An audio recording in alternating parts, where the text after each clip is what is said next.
Hello friends, स्वागत है आपका आपके अपने यूट्यूब चैनल यूनिवर्सिटी गाइड पर। तो फ्रेंड्स, आज के इस वीडियो में हम सभी कंप्लीट प्राचीन इतिहास को पढ़ने वाले हैं।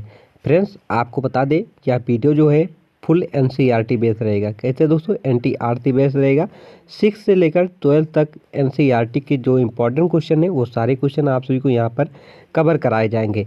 आप किसी भी वनडे एग्जाम की तैयारी कर रहे हो, जिसमें दोस्तों यूपी अगर कांस्टेबल की आप तैयारी कर रहे हो या फिर यूपी एसआई की तैयारी कर रहे हो, यूपी होमगार्ड की तैयारी कर रहे हो, दिल्ली पुलिस की तैयारी कर रहे हो या किसी स्टेट एग्जाम की तैयारी कर रहे हो, आप बीपीएससी की तैयारी कर रहे हो, एसएससी जीडी, एसएससी सीजीएल या फिर दोस्तों किसी भी वनडे एग्जाम की तैयारी कर रहे हो जिसमें जीके जीएस पूछा जाता है, तो आप सभी के लिए वीडियो मोस्ट इंपॉर्टेंट होने वाला है।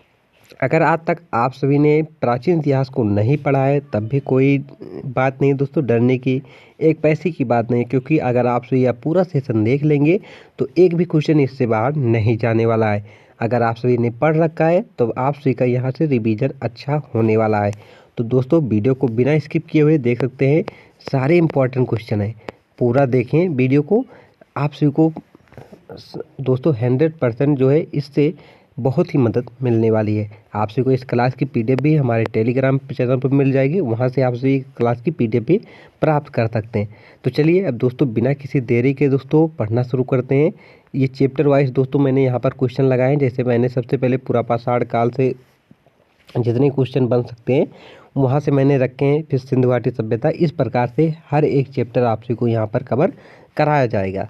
तो चलिए अब दोस्तों देखते हैं पहला क्वेश्चन। पहला क्वेश्चन हमारा क्या है देख सकते हैं। पूछा क्या है, माइक्रोलिप्स का इस्तेमाल शुरुआती इंसानों द्वारा किया जाता था। यह क्या है? जो माइक्रोलिप्स था दोस्तों वह क्या है, ये आपसे से इसमें पूछा गया है। तो राइट आंसर क्या है दोस्तों? पत्थर के औजार थे। माइक्रोलिप्स क्या थे? पत्थर के औजार थे, ये आप याद रखिएगा। बात करें कि जैसे प्राचीन इतिहास की बात करें दोस्तों, तो मतलब कैसा है इतिहास, जो हमारा हिस्ट्री है दोस्तों, हिस्ट्री को 3 भागों में बांटा गया। कितने दोस्तों? 3 भागों में इसे बांटा गया। एक प्रागैतिहासिक काल, एक दोस्तों जो है आदि ऐतिहासिक काल, और एक दोस्तों ऐतिहासिक काल। एक प्रागैतिहासिक और एक दोस्तों जो है आदि ऐतिहासिक। क्या दोस्तों? एक आदि ऐतिहासिक और क्या है, एक ऐतिहासिक। इन 3 भागों में इतिहास को बांटा गया। प्रागैतिहासिक काल जो है दोस्तों, यहाँ पर कोई न लिखित साक्ष्य मिला, न मतलब यहाँ पर कोई साक्ष्य नहीं मिला है।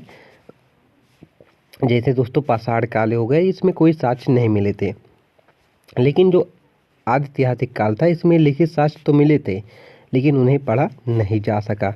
और ऐतिहासिक काल जो होते हैं दोस्तों, इसमें क्या है, लिखित साक्ष्य मिले, उसे पढ़ा भी जा सका।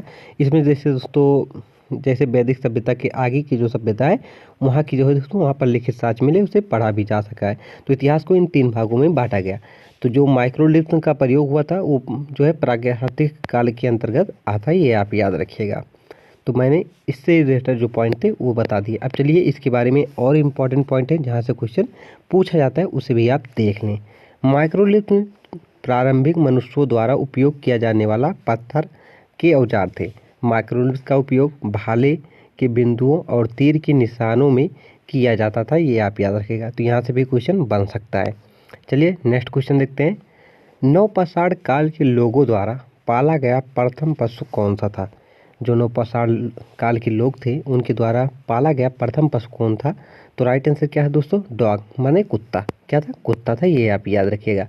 वहीं पर बात करें दोस्तों कि जो नवपाषाण लोग थे या फिर पाषाण काल के जो लोग थे दोस्तों, उन्होंने सर्वप्रथम किस धातु की खोज की थी? या फिर ऐसा भी क्वेश्चन पूछा जा सकता है, मनुष्यों ने सर्वप्रथम किस धातु की खोज की थी? तो आप बताएंगे तांबा। किसकी दोस्तों? तांबा की खोज की थी, ये आप याद रखिए। चलिए आगे देखते हैं। एक सेल्ट नवपाषाण काल का क्या है? जो सेल्ट होता था वो नवपाषाण में जो यूज होता था वह क्या था, ये आपसे से पूछा जा रहा है। तो उस समय वह क्या था? एक उपकरण था। क्या था दोस्तों? एक उपकरण था। इसके बारे में इंपॉर्टेंट पॉइंट नीचे है, ये भी आप सभी देख सकते हैं। देखिए, सेल्ट नवपाषाण काल का एक प्रमुख उपकरण है। नवपाषाण काल शब्द जो है पाषाण युग के अंतिम चरण को दर्शाता है। पाषाण काल में दोस्तों पूरा पाषाण काल, मध्य पाषाण काल और नवपाषाण काल। तो नवपाषाण काल सबसे अंतिम जो है पाषाण काल में आता है, ये आप याद रखिए, यही यहाँ पर बताया गया है। देखिए, पहिए का आविष्कार कब हुआ था? नेक्स्ट क्वेश्चन है। जो पहिया है इसका आविष्कार कब हुआ था, ये आपसे से पूछा जा रहा है। नवपाषाण काल में, मध्य पाषाण काल में, पूरा पाषाण काल में या लोहकाल में। तो लोहकाल तो में हुआ ही नहीं। अब बचा नवपाषाण काल, मध्य पाषाण काल या पूरा पाषाण। तो जो है दोस्तों पूरा पाषाण काल में हुआ। बात करें कि आग की खोज कहाँ पर हुई, तो आग की खोज दोस्तों जो है पूरा पाषाण काल में हुई थी, लेकिन अच्छे से इसका उपयोग किस में किया गया, तो मध्य पाषाण काल में। वहीं पर बात करें दोस्तों पशुपालन की शुरुआत कहाँ से हुई, तो मध्य पाषाण काल में। लेकिन मनुष्यों ने अस्थायी रूप से निवास करना कहाँ से शुरू किया था, तो नव पाषाण काल में। ये सारे पॉइंट भी आपसे याद रखिएगा, यहाँ से भी क्वेश्चन बनता है आपसे के एग्जाम में। चलिए आगे देखते हैं। नेक्स्ट क्वेश्चन हमारा क्या है, निम्नलिखित में से किन स्थानों से मध्य पाषाण काल में पशुपालन के प्रमाण मिलते हैं। निम्नलिखित में से किन स्थानों से मध्य पाषाण काल में पशुपालन के प्रमाण मिलते हैं, तो राइट आंसर क्या है, बागोर। ऑप्शन सी आपका बिल्कुल राइट है। चलिए आगे देखते हैं। निम्नलिखित में से कौन भारत में पुरातात्विक महत्व का एक पूरा पाषाण स्थल है। निम्नलिखित में से कौन भारत में पुरातात्विक महत्व का एक पूरा पाषाण स्थल है, तो राइट आंसर क्या है दोस्तों, हुनसागी। कौन सा, हुनसागी। ऑप्शन आप सभी का भी बिल्कुल राइट है। देख सकते हैं दोस्तों एक एक क्वेश्चन मोस्ट इंपॉर्टेंट है, अगर आप कर लेंगे, इतिहास नहीं भी पढ़े हैं तब भी कोई दिक्कत नहीं, पूरा सेशन देखिए, हर एक क्वेश्चन आप सभी के एग्जाम में यहीं से मिलने वाला है, ये आप याद रखिएगा। हुनसागी किस राज्य में स्थित है, ये भी आपसे से पूछा जा सकता है, तो आप बताएंगे कर्नाटक राज्य में। कहाँ, कर्नाटक राज्य में। कर्नाटक राज्य में कहाँ, ये भी पूछा जा सकता है, तो गुलबर्गा। कहाँ पर, गुलबर्गा जिले में स्थित है, ये आप याद रखिएगा। चलिए आगे देखते हैं। होमो इरेक्टस की खोपड़ी निम्नलिखित में से किस प्रागैतिहासिक काल, मतलब प्रागैतिहासिक भारतीय स्थल में पाई गई। जो मैंने बताया था ना, प्रागैतिहासिक काल हो गया, उसके बाद आदि ऐतिहासिक काल हो गया, ऐतिहासिक काल को वहीं से यह पूछा गया है। क्या हो, होमो इरेक्टस जो है इसके बारे में पूछा गया है। तो कहाँ पर, पंचमढ़ी में पाया गया, या फिर पाटने में, या हथनोरा में, या सांगन कुल्लू में। तो राइट आंसर क्या है दोस्तों, हथनोरा। ऑप्शन आप सभी का सी बिल्कुल राइट है, हथनोरा में प्राप्त हुआ। चलिए आगे देखते हैं। निम्नलिखित में से किस काल में भारत में शुतुरमुर्ग पाए जाते थे, पूछा जा रहा है। निम्नलिखित में से किस काल में भारत में शुतुरमुर्ग पाए जाते थे, तो पूरा पाषाण काल। ऑप्शन आप सभी का ए बिल्कुल राइट है, पूरा पाषाण काल में पाए जाते थे। इनके बारे में इंपॉर्टेंट पॉइंट भी है, इसे भी आप सभी देख लें, यहाँ से भी क्वेश्चन आपसे एग्जाम में बार बार रिपीट होता है। महाराष्ट्र के पाटने में बड़ी मात्रा में शुतुरमुर्ग के अंडे के छिलके पाए गए। कुछ टुकड़ों पर डिजाइन उकोरे गए थे, मतलब डिजाइन बनाया गया था। उनके अंडों से मोती भी बनाए जाते थे। तो जो पूरा पाषाण काल था उस समय शुतुरमुर्ग के जो अंडे थे उनसे क्या बनाया जाता था, ये आपसे से पूछा जा सकता है। तो मोती बनाया जाता था। क्या दोस्तों, मोती बनाया जाता है। चलिए आगे देखते हैं। निम्नलिखित में से किसे भारत के सभ्यता इतिहास में नया पाषाण युग के रूप में जाना जाता है। निम्नलिखित में से किसे भारत के सभ्यता इतिहास में पूरा पाषाण, नया पाषाण युग के रूप में जाना जाता है। क्या है दोस्तों, देखिए यहाँ पर पूरा पाषाण युग, मध्य पाषाण युग, या फिर पूरा पाषाण युग, या फिर नव पाषाण युग। किसे नया पाषाण युग के बारे में जाना जाता है, ये आपसे से पूछा जा रहा है। तो इसका राइट आंसर क्या है दोस्तों, ऑप्शन हमारा डी बिल्कुल राइट है। किसे, नव पाषाण युग को, ये जिसे क्या कहते हैं, नियोलिथिक कहते हैं, ये भी आप याद रखिएगा। चलिए आगे देखते हैं। बुर्जहूम नव पाषाण स्थल किस राज्य में स्थित है। बुर्जहूम किस राज्य में स्थित है, ये आपसे से पूछा गया था। तो राइट आंसर क्या है, जम्मू और कश्मीर में। कहाँ पर दोस्तों, जम्मू और कश्मीर में स्थित है। आगे देखते हैं, उससे पहले यहाँ पे देख लें, यह यूनेस्को की विश्व धरोहर स्थल है। बुर्जहूम 1800 मीटर की ऊंचाई पर स्थित है। तो यहाँ से ऊंचाई भी पूछा जा सकता है, तो आप सबको याद होना चाहिए 1800 मीटर या ऊंचाई। चलिए आगे देखते हैं। मध्य पाषाण युग की अवधि लगभग कब से कब तक, मतलब कब से कब वर्ष पूर्व तक मानी जाती है। जो मध्य पाषाण युग है इसकी अवधि कब से कब है, ये आपसे से पूछा गया है। तो इसका राइट आंसर दोस्तों ऑप्शन हमारा सी बिल्कुल राइट है। 12,000 ईसा पूर्व से लेकर दोस्तों जो है 1,000 ईसा पूर्व तक मानी जाती है। चलिए आगे देखते हैं। महापाषाणों को खड़ा करने की प्रथा लगभग कितने वर्ष पहले शुरू हुई थी? जो महापाषाण थे इन्हें एक के ऊपर खड़ा करने की प्रथा कितने वर्ष पहले शुरू हुई थी, ये आपसे से पूछा जा रहा है। तो राइट आंसर ऑप्शन हमारा सी बिल्कुल राइट है, 3000 ईसा पूर्व शुरू हुई थी। चलिए आगे देखते हैं अब। निम्नलिखित में से किस युग में कैटल युग सबसे प्रसिद्ध पुरास्थलों में से एक था? निम्नलिखित में से किस युग में कैटल युग सबसे प्रसिद्ध पुरास्थलों में से एक था? तो राइट आंसर क्या है दोस्तों? ऑप्शन हमारा ए बिल्कुल राइट है, नवपाषाण युग में। कब? नवपाषाण युग में।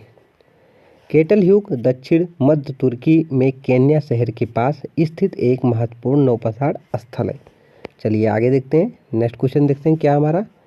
अगला हमारा क्वेश्चन है दोस्तों, निम्नलिखित में से किसको चालकोलिथिक युग भी कहा जाता है? निम्नलिखित में से किसे चालकोलिथिक युग भी कहा जाता है? तो ऑप्शन सी बिल्कुल राइट है, ताम्रपाषाण युग को। ताम्रपाषाण युग में दोस्तों जो मनुष्य थे वो तांबे के प्रयोग करते थे, इसलिए इसका नाम ताम्रपाषाण युग पड़ा, ये आप याद रखिएगा। चलिए, भीमबेटका की खोज कब की गई थी? भीमबेटका की खोज कब की गई थी, ये आपसे से पूछा जा रहा है। तो राइट आंसर ऑप्शन हमारा सी बिल्कुल राइट है, 1957 से 1958 के बीच में की गई थी। चलिए आगे देखते हैं, किस प्रकार की महापाषाण संरचना में कब्र के चारों ओर पत्थर के टुकड़ों को गोलाकार आकृति में स्थापित किया गया था? पूछा जा रहा है किस प्रकार के महापाषाण संरचना में, जैसे एक कब्र है दोस्तों, ये कब्र मान लो, तो इसके ओर चारों ओर जो है पत्थर के टुकड़ों को गोलाकार आकृति में स्थापित किया था, इस प्रकार से पूछा जा रहा है। ऑप्शन देख सकते हैं दोस्तों, संगोरा वृत्त, मेनहरी, महापाषाण तंबू, तुम्ब या फिर शैलकृत गुफाएं। तो राइट आंसर ऑप्शन हमारा ए बिल्कुल राइट है, संगोरा वृत्त में। चलिए आगे देखते हैं, ये क्या है आखिर? संगोरा वृत्त प्रागैतिहासिक पत्थर की पंक्ति है जो समांतर मेगाथिलिक खड़े पत्थरों की एक रैखिक व्यवस्था है। आगे देखते हैं, इंडिया शब्द इंडस से आया, जिसे संस्कृत में क्या कहा जाता है? इंडस जो है इसे संस्कृत में क्या कहा जाता है? तो सिंधु कहा जाता है। ऑप्शन हमारा डी बिल्कुल राइट है। सिंधु दोस्तों अलग बात है, और सिंधु नदी के बारे में आप सभी ने सुना होगा। सिंधु नदी को दोस्तों जो पाकिस्तान है इसकी राष्ट्रीय नदी भी कहा जाता है, ये आप याद रखिएगा। चलिए आगे देखते हैं, देखिए इंडिया, हिंदू क्या कहते हैं? इंडिया शब्द संस्कृत का शब्द है, इसका अर्थ क्या होता है? सिंधु होता है। चलिए आगे देखते हैं, किस स्थल को सबसे पुराना खोजा गया सिंधु घाटी सभ्यता का स्थल माना जाता है? किस स्थल को सबसे पुराना सिंधु घाटी का खोजा गया स्थल माना जाता है? तो बिड़ाना को, राखीगढ़ी को, मोहनजोदड़ो को या अल्लादीनो को? तो राइट आंसर क्या है? ऑप्शन हमारा ए बिल्कुल राइट है, भीड़वाना को। चलिए इसके बारे में और देखते हैं, बिड़ाना को सिंधु घाटी सभ्यता की सबसे पुरानी खोज माना जाता है या भारतीय पुरातत्व सर्वेक्षण द्वारा किए गए डेटिंग के अनुसार सबसे पुराना है? यह 757 से लेकर जो है दोस्तों 6200 ईसा पूर्व तक पुराना है, ये आप याद रखें। आगे देखते हैं, सिंधु घाटी सभ्यता का बंदरगाह शहर निम्न में से कौन सा था? आपसे इसे पूछा जा रहा है, सिंधु घाटी सभ्यता का बंदरगाह शहर कौन सा था? तो राइट आंसर क्या है? लोथल। ऑप्शन हमारा बी बिल्कुल राइट है। लोथल किस राज्य में स्थित है, ये भी आपसे इसे पूछा जा सकता है, तो गुजरात राज्य में स्थित है, ये आप याद रखें। देख सकते हैं ये यहाँ पर दिया गया है। लोथल प्राचीन सिंधु घाटी सभ्यता के सबसे प्रमुख शहरों में से एक है। लोथल आधुनिक राज्य गुजरात के भाल क्षेत्र में 3700 ईसा पूर्व में स्थित है। आगे देखते हैं, सिंधु घाटी सभ्यता में निम्नलिखित में से कौन सा शहर अस्तित्व में था? सिंधु घाटी सभ्यता में निम्नलिखित में से कौन सा शहर जो है अस्तित्व में था, ये आपसे से पूछा जा रहा है। तो हड़प्पा। कौन सा था? हड़प्पा। आपको बता दें सिंधु घाटी सभ्यता को कहीं कहीं पर आपको लिखा मिलेगा हड़प्पा सभ्यता। हड़प्पा सभ्यता क्यों आखिर नाम पड़ा? तो सिंधु घाटी सभ्यता में सबसे पहला खोजा गया स्थल जो था हड़प्पा ही था, इसलिए इसका नाम हड़प्पा सभ्यता भी मिलता है, ये आप याद रखिएगा। आगे देखते हैं, प्राचीन सिंधु घाटी सभ्यता का एक प्रमुख शहर लोथल निम्नलिखित में से किस राज्य में स्थित है? तो आप सभी को मैंने ऑलरेडी ही बता दिया है, गुजरात राज्य में स्थित है। ये मैंने सब पहले बता दिया, लेकिन इसकी खोज कब हुई थी ये भी आपसे इसे पूछा जा सकता है। तो कब हुई थी दोस्तों? 1957 ईस्वी में। 1956 या 57 में मैंने ऊपर क्या बताया था, भीमबेटका की भी खोज हुई थी। तो ये सारे पॉइंट आप सभी याद रखिएगा। सिंधु घाटी सभ्यता के निम्नलिखित में से कौन सा स्थल सिंधु नदी के तट पर नहीं है?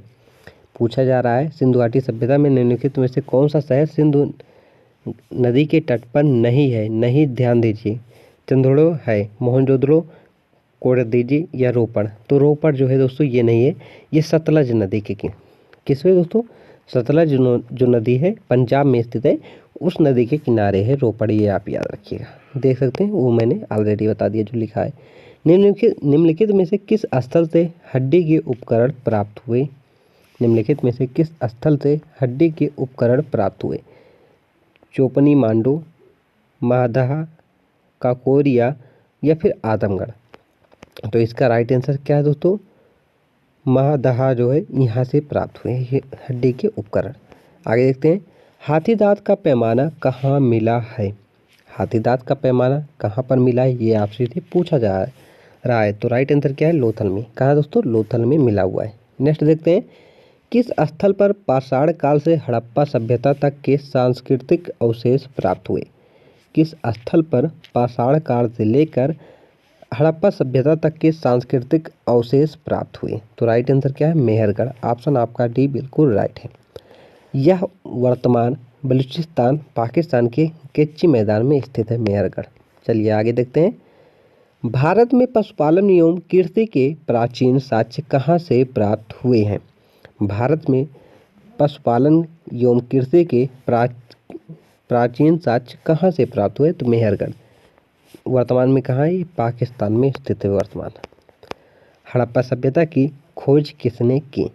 हड़प्पा सभ्यता की खोज किसने की? तो दयाराम साहनी ने। हड़प्पा की किसने की? दयाराम साहनी। मोहनजोदड़ो की राखलदास बनर्जी ने, ये आप याद रखिएगा। तो जो हड़प्पा सभ्यता है इसके बारे में और देख लेते हैं, यहाँ से भी क्वेश्चन पूछा जाता है। तो 1921 में दयाराम साहनी ने हड़प्पा का उत्खनन किया। इस प्रकार इस सभ्यता का नाम हड़प्पा सभ्यता रखा गया। राखलदास बनर्जी ने मोहनजोदड़ो की खोज की थी, ये आप याद रखिएगा। आगे देखते हैं, निम्नलिखित में से हड़प्पा सभ्यता के मेहरगढ़ पुरास्थल में किस प्रकार के अवशेष मिले हैं? देख सकते हैं सारे क्वेश्चन जो है मोस्ट इम्पॉर्टेंट है, ये एनसीईआरटी क्वेश्चन है दोस्तों। तो एनसीईआरटी के क्वेश्चन तो आप सभी को पता ही होगा, डायरेक्ट आप सभी के एग्जाम में हूबहू ऐसे ही मिलने वाले हैं। तो सारे क्वेश्चन शुरू से लेकर लास्ट तक देखते रहें और एक एक क्वेश्चन आप सभी अच्छे से याद कर लीजिएगा। क्या है? निम्नलिखित में से हड़प्पा सभ्यता के मेहरगढ़ पुरास्थल में से किस प्रकार की घर के अवशेष मिले हैं? तो राइट आंसर क्या है? ऑप्शन हमारा सी बिल्कुल राइट है, वर्गाकार या आयताकार मिले हुए हैं। देख सकते हैं मेहरगढ़ में जानवरों की हड्डियों और घरों के अवशेष के प्रमाण खोजे गए हैं। यह पहला स्थान है जहां लोगों ने जौ, गेहूं उगाना शुरू किया, भेड़ और बकरी को पाला, क्योंकि यह सबसे पुराने गांव में से एक था। मेहरगढ़ की खोज 1974 में फ्रांसीसी पुरातत्वविदों जीन फ्रांसुआ जारिगे ने की थी। यहाँ से भी क्वेश्चन पूछा जा सकता है, तो आप इतना याद रखिएगा। 1974 में किसने की थी? तो जारिगे ने की थी। कहाँ से के थे ये? तो फ्रांसीसी थे, ये आप याद रखें। आगे देखते हैं, निम्नलिखित में से कौन सा हड़प्पा स्थल हरियाणा में स्थित है? हरियाणा में पूछा गया, तो राखीगढ़ी कहाँ का है? हरियाणा का ही है दोस्तों, ये आप याद रखिएगा। यहाँ पर देखिए राखीगढ़ी है और देखो कालीबंगा राजस्थान का है, लोथल जो है आप सभी को पता ही है गुजरात का है, तोलाबिरी ये भी गुजरात का है। ये सारे स्थल आप सभी को पता होना चाहिए। आगे देखते हैं, निम्नलिखित में से हड़प्पा सभ्यता का कौन सा स्थल बोलन दर्रे के पास स्थित है? कहाँ पर? बोलन दर्रे के पास स्थित है। मेहरगढ़, चिराद, क्या है दोस्तों, गुफ कारात या फिर कोल्डी हवा। तो राइट आंसर क्या है? मेहरगढ़ जो है ये फिर कहाँ पर है? बोलन दर्रे के पास स्थित है। नेक्स्ट देखते हैं, निम्नलिखित में से हड़प्पा सभ्यता के किस पुरास्थल में जेडाइट पत्थर पाया गया था? तो राइट आंसर क्या है? ऑप्शन हमारा डी बिल्कुल राइट है। कौन सा? दाऊजली हेडिंग जो है ये। नेक्स्ट देखते हैं, उसके पहले देख लें, दाऊजली हेडिंग असम के दिमासाओ जिले में एक नौपाषाण स्थल है। दाऊजली हेडिंग ब्रह्मपुत्र नदी के पास चीन और म्यांमार की और जाने वाले मार्गों के करीब स्थित है। 1961 से 63 में MC गोस्वामी और TC शर्मा के नेतृत्व में वाली टीम द्वारा इसकी खुदाई की गई थी। कलाकृतियाँ यहाँ पर मिली थी। जेडाइट पत्थर जैसे चीन से लाया गया था होगा, ऐसा अनुमान लगाया जाता है। इस प्रकार के दोस्तों यहाँ पर साक्ष्य भी मिले हुए थे। आगे देखते हैं, हड़प्पा सभ्यता के निम्नलिखित में से स्थलों में से कौन सा पाकिस्तान में स्थित नहीं है। पूछा जा रहा है कौन सा स्थल पाकिस्तान में स्थित नहीं है। तो राइट आंसर क्या है, सोर्टुघई जो है दोस्तों ये पाकिस्तान में नहीं है। देखिए, हड़प्पा सभ्यता की सोर्टुघई स्थल पाकिस्तान में स्थित नहीं है। ये कहाँ पर है, ये भी आपसे इसे पूछा जा सकता है। तो अफगानिस्तान में। कहाँ पर दोस्तों, अफगानिस्तान में मौजूद है। देखते हैं नेक्स्ट क्वेश्चन, निम्नलिखित में से कौन सा हड़प्पा स्थल अफगानिस्तान में स्थित है। तो आप सभी ने अभी ऑलरेडी ऊपर देखा सोर्टुघई। आगे देखते हैं, इसके बारे में देख लेते हैं दोस्तों। हड़प्पा सभ्यता का सोर्टुघई स्थल उत्तरी अफगानिस्तान के दड़कड़ जिले में मौजूद है। सोर्टुघई हड़प्पा काल की एक व्यापारिक चौकी थी और यह आसपास के क्षेत्र में स्थित लेपिस ज्योजली खानों से जुड़ी हुई प्रतीत होती है। आगे देखते हैं, निम्नलिखित में से कौन हड़प्पा का शहर है। हड़प्पा का कौन सा शहर है, ये आपसे से पूछा जा रहा है। तो धोलावीरी जो है ये है, बाकी नहीं है। सिंधु घाटी सभ्यता को जो है सिंधु घाटी सभ्यता या हड़प्पा सभ्यता भी कहा जाता है। मैंने ऑलरेडी ऊपर बता चुका हूँ। प्राचीन हड़प्पा स्थल धोलावीरी को कितने भागों में विभाजित किया गया था। प्राचीन जो हड़प्पा सभ्यता है उसमें धोलावीर को कितने भागों में विभाजित किया गया था। तो 3 भागों में। कितने दोस्तों, 3 भागों में किया गया था। आगे देखते हैं, हड़प्पा वासियों को वर्तमान राजस्थान से कौन सी धातु प्राप्त हुई थी। वर्तमान जो राजस्थान हमारा है यहाँ से कौन सी धातु प्राप्त हुई थी। हड़प्पा वासी जो लोग थे तो तांबा प्राप्त हुई थी। ऑप्शन आप सभी का भी बिल्कुल राइट है। हड़प्पा वासियों को तांबा वर्तमान राजस्थान से प्राप्त होता। खेतड़ी अलावरी रेंज की तलहटी में स्थित और तांबे की खानों के लिए प्रसिद्ध है। नेक्स्ट, निम्नलिखित में से कौन सा परिपक्व के चरण का एक हड़प्पा स्थल है जो राजस्थान में स्थित है। मतलब पूछा जा रहा है कौन सा स्थल राजस्थान में स्थित है। तो राइट आंसर क्या है, कालीबंगा। ऑप्शन आप सभी का सी बिल्कुल राइट है। कालीबंगा उत्तरी राजस्थान में सिंधु घाटी सभ्यता का प्राचीन स्थल है। यहाँ हड़प्पा और पूर्व हड़प्पा दोनों के अवशेष मिलते हैं। नेक्स्ट, निम्नलिखित में से किस हड़प्पा युग के स्थल पर जुताई वाले क्षेत्र के प्रमाण मिले हैं। मोस्ट इंपॉर्टेंट क्वेश्चन है, निम्नलिखित में से किस हड़प्पा युग के स्थल में जुताई वाले क्षेत्र का प्रमाण मिला है। तो राइट आंसर क्या है, कालीबंगा। कहाँ से, कालीबंगा से मिला हुआ है। नेक्स्ट क्वेश्चन, निम्नलिखित हड़प्पा स्थलों में से किस में कब्र में 2 लोगों के शव पाए गए। निम्नलिखित में से हड़प्पा स्थलों में से किस में कब्र में 2 लोगों के शव पाए गए। मोहनजोदड़ो, हड़प्पा, चंद्रोडो या फिर लोथल। तो राइट आंसर क्या है, लोथल से। ऑप्शन आप सभी का सी बिल्कुल डी बिल्कुल राइट है, लोथल। किस राज्य में स्थित है, तो गुजरात में। आप सभी को मैं सारे क्वेश्चन रटाकर ही मानूंगा। आगे देखते हैं, हड़प्पा के लोग वर्तमान भारत के किस राज्य से सोना लाते थे। हड़प्पा के जो लोग थे वर्तमान भारत के किस राज्य से सोना लाते थे। तो कर्नाटक से। ऑप्शन आप सभी का सी बिल्कुल राइट है। मोहनजोदड़ो और हड़प्पा दोनों जगहों से सोने के आभूषण मिले हैं। हड़प्पा वासियों को लोहे की जानकारी नहीं थी, ये भी आप याद रखिएगा। नेक्स्ट क्वेश्चन देखते हैं, निम्नलिखित में से कौन सा हड़प्पा वास्तुकला में एक दुर्ग का भाग नहीं था। निम्नलिखित में से कौन सा हड़प्पा वास्तुकला का एक दुर्ग का भाग नहीं था। ये आपसे से पूछा जा रहा है। अनाज के लिए गोदाम, महत्वपूर्ण लोगों के लिए बृहद स्नानागार, धार्मिक समारोह के लिए अग्निवेदियाँ, जनता के लिए आवासीय भवन। तो इसमें से कौन सा नहीं था। तो इसका राइट आंसर ऑप्शन दोस्तों डी ठीक है। कौन सा, जनता के लिए आवासीय भवन नहीं था। नेक्स्ट, पुरातत्वविदों के अनुसार हड़प्पा के नगरों में पश्चिमी हिस्सा छोटा और ऊंचा था, जिसे क्या कहा जाता था। तो इसे दोस्तों क्या कहा जाता था, नगर दुर्ग। ऑप्शन आपसे का ए बिल्कुल राइट है, नगर दुर्ग कहा जाता था। चंदुड़ो एकमात्र हड़प्पा शहर था जिसका कोई दुर्ग जिसका नगर दुर्ग नहीं था। नेक्स्ट, निम्नलिखित में से किस धातु का उपयोग हड़प्पा के नगरों में हथियार और औजारों को बनाने के लिए किया जाता था? किस धातु का, ये आपसे इसे पूछा जा रहा है। सोना, चांदी, तांबा या फिर लोहा? तो इसका राइट आंसर क्या है दोस्तों? तांबा का, क्योंकि हड़प्पा वासी जो थे तांबे की खोज कर चुके थे। तांबा सिंधु घाटी सभ्यता, जिसे कांस्य युग की सभ्यता भी कहा जाता है, कांस्ययुगीन में उपकरण, बर्तन और अनुवस्तुओं को बनाने के लिए इस्तेमाल किया जाने वाली प्रथम धातु थी, ये आप याद रखिएगा। उपयोग की जाने वाली अन्य धातुएं, शीशा का भी प्रयोग करते थे, सोना, कांस्य और चांदी का भी प्रयोग करते थे, ये सब याद रखें। निम्नलिखित में से किस भारतीय राज्य में हड़प्पा के नगर नहीं पाए गए थे? निम्नलिखित में से किस भारतीय राज्य में हड़प्पा के नगर नहीं पाए गए? उत्तराखंड में, गुजरात, हरियाणा? तो इसका राइट आंसर क्या है? जो है उत्तराखंड में नहीं पाए गए, बाकी तीनों राज्यों में पाए गए थे। देखिए, अब यहाँ से दोस्तों आप सभी नोट ये भी कर लीजिए कि किस राज्य से कौन कौन से स्थल पाए गए, क्योंकि यहाँ से भी क्वेश्चन आपसे के एग्जाम में पूछा जाता है। ये सारे राज्य जो है इंपॉर्टेंट है। उत्तराखंड में कोई हड़प्पा स्थल नहीं मिला, ये आप पहले जान लें।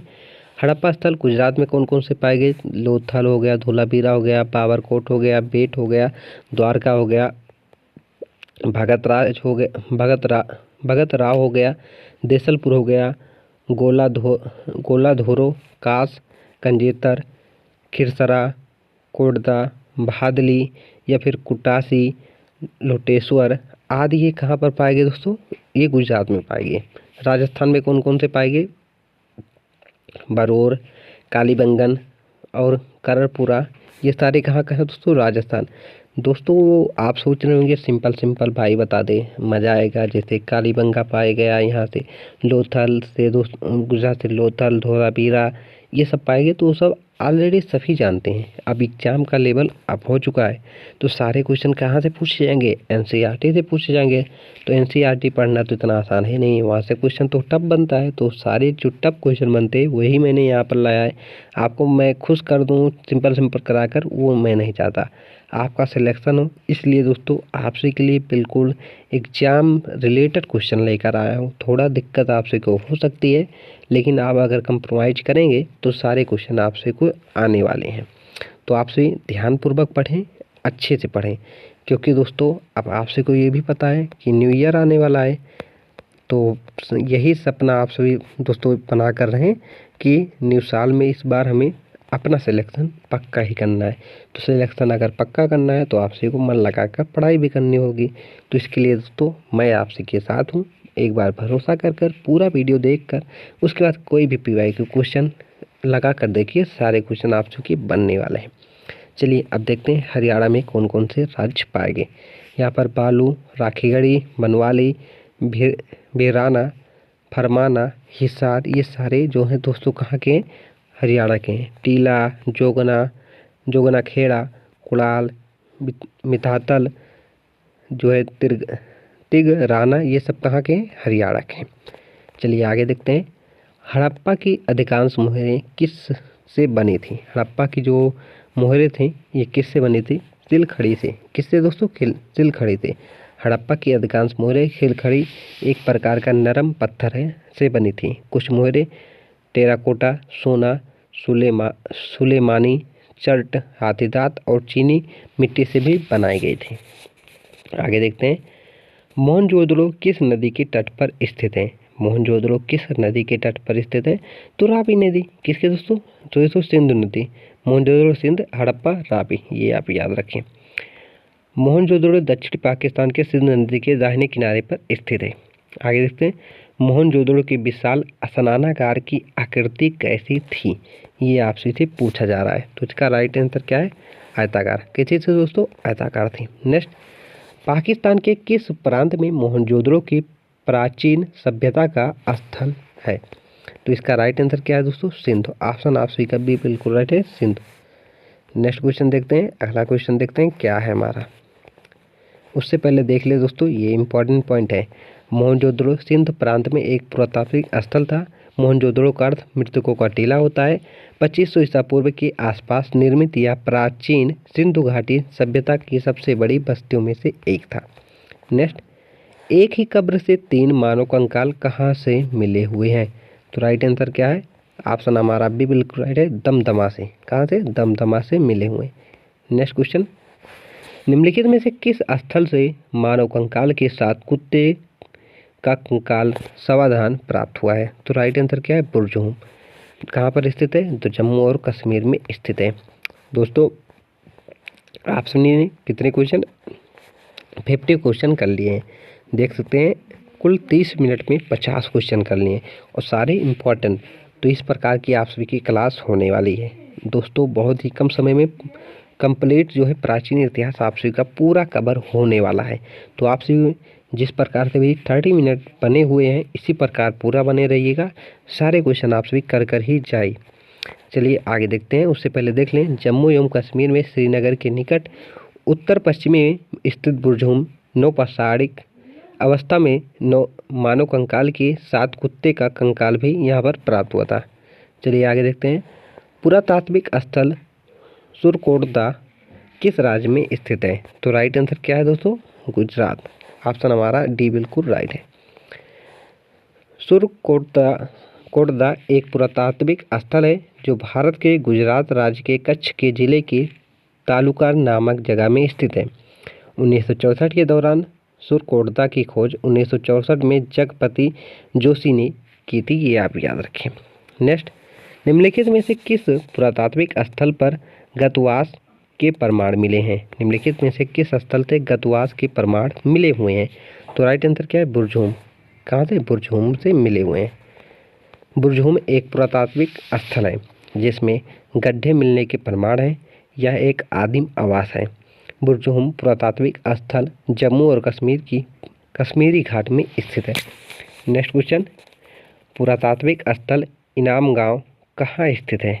तो इनाम गांव के बारे में आपसे से पूछा जा रहा है कि आखिर ये कहाँ पर स्थित है। तो इसका राइट आंसर क्या है? महाराष्ट्र। ऑप्शन आपका बी बिल्कुल राइट है, महाराष्ट्र में स्थित है। यह घोड़ नदी के दाहिने किनारे पर स्थित है। इसे भीमा घाट का क्षेत्रीय केंद्र भी माना जाता है। इनाम गांव एक महत्वपूर्ण पुरातात्विक स्थल किस नदी के किनारे है? तो आप सभी ने अभी देखा ऊपर ही घोड़ नदी के तट पर है। चलिए ये सब मैंने बता दिया है, आगे देखते हैं। पुरातात्विक विद्या का क्या अभिप्राय है? जो पुरातात्विक विद्या है इसका क्या अभिप्राय है? तो शिलालेखों का अध्ययन करना इसका अभिप्राय है, ये आप याद रखें। नेक्स्ट, बेबीलोन के झूलते उपवन का संबंध निम्नलिखित में से किस प्राचीन संस्कृति से है? तो इसका राइट आंसर क्या है? हड़प्पा, मिस्र या फिर दोस्तों चीन की, या फिर मेसोपोटामिया। तो इसका राइट आंसर क्या है? मेसोपोटामिया से है। बेबीलोन का झूलता उपवन प्राचीन विश्व के 7 आश्चर्यों में से एक है। नेक्स्ट, भारत में मानव का सर्वप्रथम साक्ष्य कहाँ पर मिला? तो राइट आंसर क्या है? नर्मदा नदी के तट पर मिला है। कहाँ पर? नर्मदा नदी के तट पर। राग का टीला निम्नलिखित में से किस नौपाषाणिक स्थल से संबंधित है? राग का टीला निम्नलिखित में से किस नौपाषाणिक स्थल से संबंधित है? बूदिहाल, संगनकल्लू, ब्रह्मगिरी या फिर कोल्डी हवा। तो इसका राइट आंसर क्या है? संगनकल्लू से स्थित है। किससे? संगनकल्लू से। कर्नाटक में मैसूर के पास बेल्लारी जनपद में स्थित संगनकल्लू नामक नौपाषाणकालीन पुरास्थल राग का टीला मिला हुआ है। नेक्स्ट, नवादा टोली किस राज्य में स्थित है? तो मध्य प्रदेश में। कहाँ पर? मध्य प्रदेश में स्थित है। ऑप्शन आपका डी बिल्कुल राइट है। इतिहास के आरंभिक काल को निम्नलिखित में से क्या कहा जाता है? इतिहास के आरंभिक काल को निम्नलिखित में से क्या कहा जाता है? पूरा पाषाण कहा जाता है, मध्य पाषाण, लघु पाषाण या फिर दोस्तों नवपाषाण। तो राइट आंसर क्या है? पूरा पाषाण कहा जाता है। क्या दोस्तों? पूरा पाषाण कहा जाता है। तो यहाँ पर दोस्तों आप सभी का 2 चैप्टर कंप्लीट हुआ, एक सिंधु घाटी सभ्यता और एक दोस्तों जो है पूरा पाषाण काल से रिलेटेड जितने क्वेश्चन थे वो सारे क्वेश्चन यहाँ पर कंप्लीट हुए। अब बढ़ते हैं नेक्स्ट चैप्टर की तरफ, सिंधु घाटी सभ्यता की तरफ। सिंधु घाटी सभ्यता को पहले इनके इम्पॉर्टेंट पॉइंट जो है इन्हें देखते हैं। उसके बाद इसके जो ऑब्जेक्टिव क्वेश्चन है वो भी आप सभी को मैं बताने वाला हूँ। चलिए इसके जो इम्पॉर्टेंट पॉइंट है इसे आप देख लें। यहाँ से अगर आप देखे रहेंगे तो क्वेश्चन बनाने में आसानी हो जाएगा। देखिए क्या क्या है। प्राचीन भारत में सिंधु घाटी सभ्यता के पश्चात वैदिक सभ्यता का विकास हुआ। वैदिक काल को दो भागों में बांटा गया। कितने? दो भागों में। पहला है ऋग वैदिक काल या फिर पूर्व वैदिक काल। इसका टाइम पीरियड कितना है? 1500 ईसा पूर्व से लेकर 1000 ईसा पूर्व।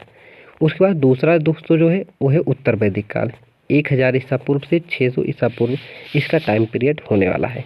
इस काल की तिथि जो है निर्धारण जो है विवादास्पद है, मतलब स्पष्ट नहीं यही समय था। आगे देखते हैं। बाल गंगाधर तिलक ने ज्योतिषी गणना करके इसका काल जो है 6000 ईसा पूर्व माना था। वहीं पर हरमन मोहन जैकोबी ने इसे 4500 से 25 ईसा पूर्व के बीच आका है और विंटर मित्र ने इसे 3000 ईसा पूर्व बताया है। उसके बाद देखते हैं ऋग वैदिक काल के बारे में। ऋग वैदिक काल में आर्यों का निवास स्थान सिंधु तथा सरस्वती नदी के बीच था। बाद में संपूर्ण भारत उत्तर भारत में फैल चुके थे। ऋग वैदिक काल में सरस्वती नदी को सबसे महत्वपूर्ण माना गया था। ये सारे पॉइंट इंपॉर्टेंट है, याद रखिएगा। उसके बाद वैदिक साहित्य में 4 वेद एवं उनकी जो है संहिताओं को शामिल किया जाता है। वेदों को अपौरुषेय कहा गया। गुरु द्वारा शिष्यों को मौखिक रूप से कंठस्थ कराने के कारण वेदों को श्रुति की संज्ञा भी दी गई। तो चलिए फ्रेंड्स, अब इसके हम जो ऑब्जेक्टिव क्वेश्चन है इसे देखते हैं। उसके बाद नेक्स्ट चैप्टर की तरफ आगे बढ़ेंगे। इसका देखते हैं। पहला क्वेश्चन क्या है दोस्तों कि निम्नलिखित में से कौन सा वेद सबसे पुराना है। पूछा गया है कि निम्नलिखित में से कौन सा वेद सबसे पुराना है। तो इसका राइट आंसर क्या है दोस्तों? ऋग्वेद। ऋग्वेद जो है सबसे पुराना है। आपसे इसे यह भी पूछा जा सकता है कि ऋग्वेद के संकलनकर्ता कौन है। तो आपसे को यह भी पता होगा कि वेद व्यास जी जो है ये हैं। बात करेंगे ऋग्वेद, उसके बाद दोस्तों क्या है? यजुर्वेद है। उसके बाद सामवेद है। उसके बाद अथर्ववेद है। सबसे नया तो कौन सा है? अथर्ववेद है। बात करें कि ऋग्वेद में किसका वर्णन किया गया है, तो इसमें मंत्रों का वर्णन किया गया है। यजुर्वेद में दोस्तों यज्ञ कराने की जो विधियां इसके बारे में बताया गया है। सामवेद जो है इसे संगीत का वेद भी कहा जाता है। अथर्ववेद जो है जादू टोना वशीकरण का जो है वेद किसे कहा जाता है? तो अथर्ववेद को कहा जाता है। चलिए आगे देखते हैं। इसके बारे में दोस्तों इम्पॉर्टेंट पॉइंट जो है इसे भी आपसे देख लें।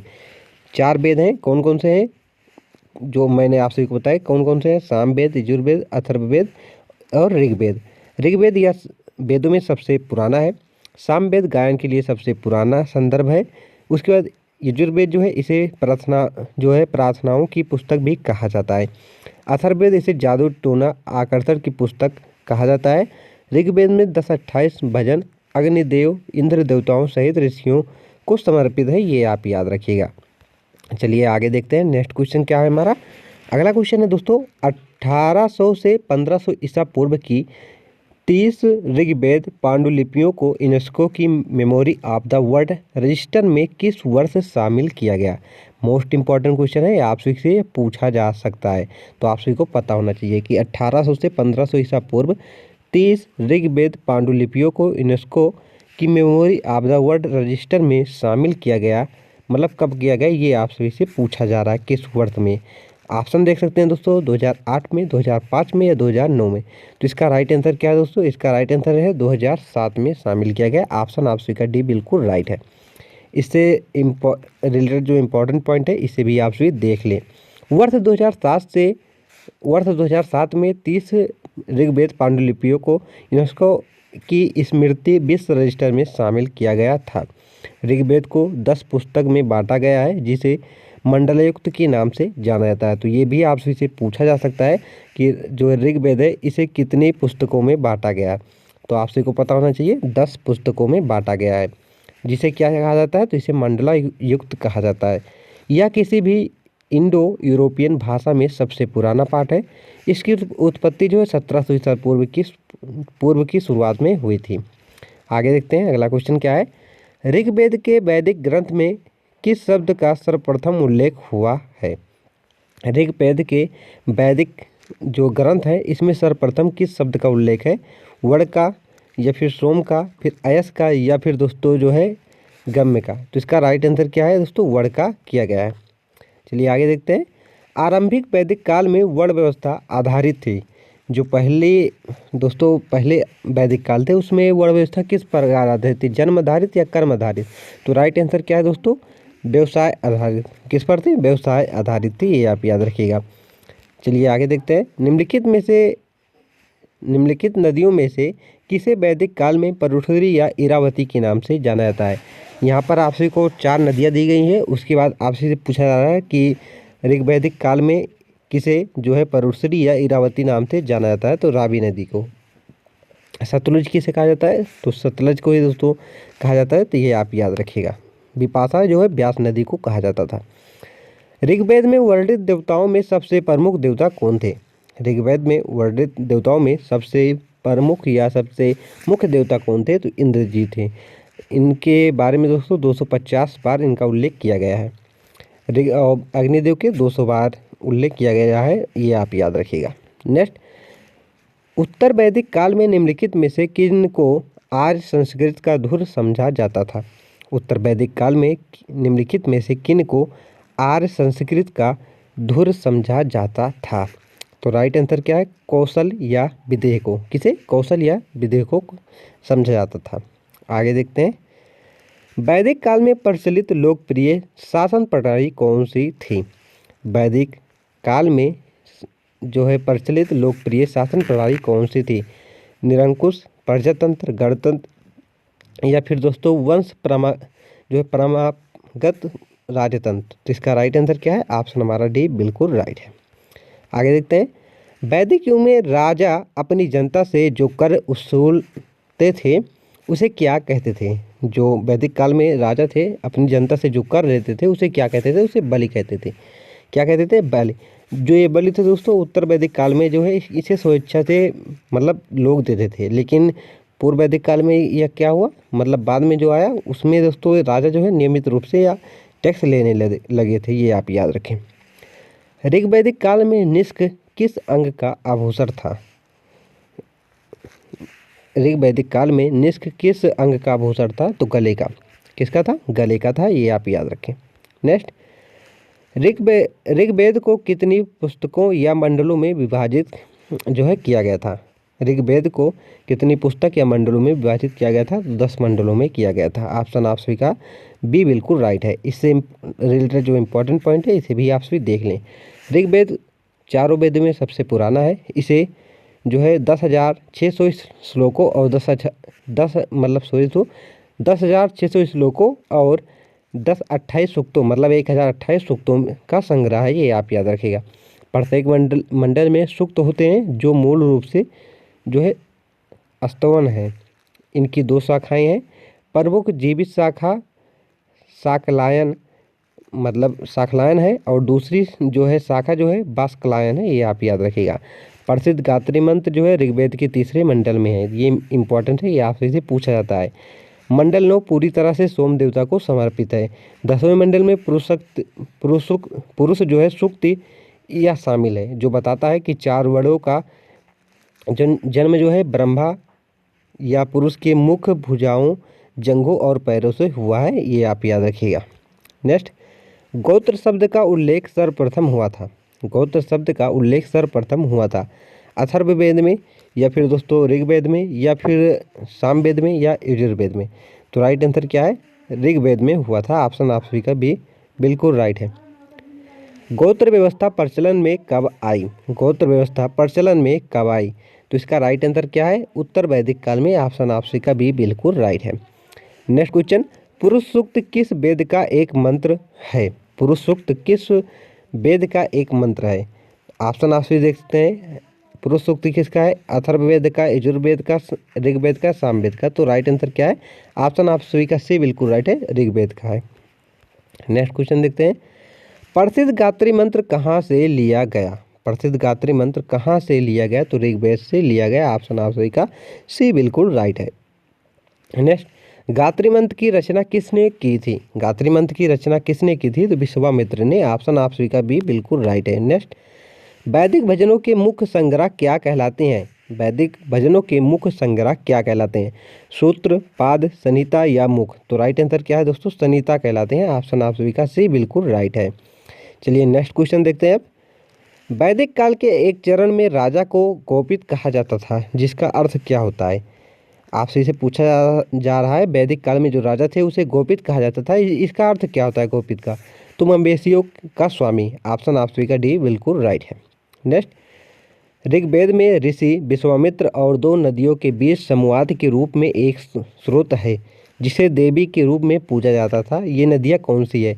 आपसे इसे पूछा जा रहा है कि वह कौन सी नदी है जिसे देवी के रूप में जो है ऋग्वेद मतलब वैदिक युग में पूजा जाता था। अलकनंदा है और भागीरथी है, रावी और चिनाब है, या फिर गंगा और यमुना है, या फिर ब्यास और दोस्तों सतलुज है। तो राइट आंसर क्या है? ऑप्शन आप सभी का डी बिल्कुल राइट है। ब्यास और सतलुज नदी को ऐसा किया जाता था। नेक्स्ट, वैदिक लोगों द्वारा किस धातु का प्रयोग पहले किया गया था? वैदिक लोगों द्वारा किस धातु का प्रयोग सर्वप्रथम किया गया था? तो तांबे की। किसकी? तांबे की गई थी, ये आप याद रखिएगा। नेक्स्ट, वैदिक या प्रारंभिक वैदिक काल 1500 से 1000 ईसा पूर्व के अनुसार निम्नलिखित में से कौन सी नदी देवी के रूप में पूजी जाती थी? तो राइट आंसर क्या है दोस्तों? सिंधु नदी। ऑप्शन आप सभी का बी बिल्कुल राइट है। इसके बारे में और जो पॉइंट है इसे भी आप सभी देख लें। ऋग्वेद में उल्लेखित 7 नदियां हैं। कितनी? 7। सिंध को दोस्तों इंडस भी कहा जाता था। विपिस्ता को जो है बेहती या झेलम कहा जाता था। उसके बाद अस्कनी जो है इसे वर्तमान में चिनाब कहा जाता है, उस समय अस्कनी कहा जाता था। परुशरी या इरावती को अब वर्तमान में रावी कहा जाता है। विपाशा को दोस्तों उस समय व्यास को उस समय विपाशा कहा जाता था। सतलुज नदी जो है इसे उस समय शतुद्री कहा जाता है। और सरस्वती जो अब सूख गई है इसे उस समय क्या कहा जाता है? सरस्वती कहा जाता है, उसे घग्गर भी कहा जाता है, ये आप याद रखिएगा। अग्नि हिंदू धर्म के अग्नि देवता हैं। उषा भोर की देवी है। इरका कौन है? सौंदर्य के देवता हैं, ये आप याद रखें। ये सारे पॉइंट आपसे की एग्जाम में पूछे जाते हैं बार बार। चलिए आगे देखते हैं। वैदिक भजनों या मंत्रों के संग्रह को किस नाम से जाना जाता है? वैदिक भजनों या मंत्रों के संग्रह को किस नाम से जाना जाता है? तो संहिता के। ऑप्शन आप सभी का सी बिल्कुल राइट है। संहिता के रूप में जाना जाता है। इसके बारे में 4 वैदिक संहिताएं हैं, ऋग्वेद, यजुर्वेद, सामवेद और अथर्ववेद। यह वैदिक ग्रंथों की सबसे पुरानी परत है जो लगभग 1500 से 1200 ईसा पूर्व के बीच रची गई थी। आगे देखते हैं। रावी नदी का ऋग्वैदिक नाम क्या है? मैंने अभी ऊपर बताया, अगर ध्यानपूर्वक आप सभी ने देखा होगा तो अच्छे से कर लेंगे।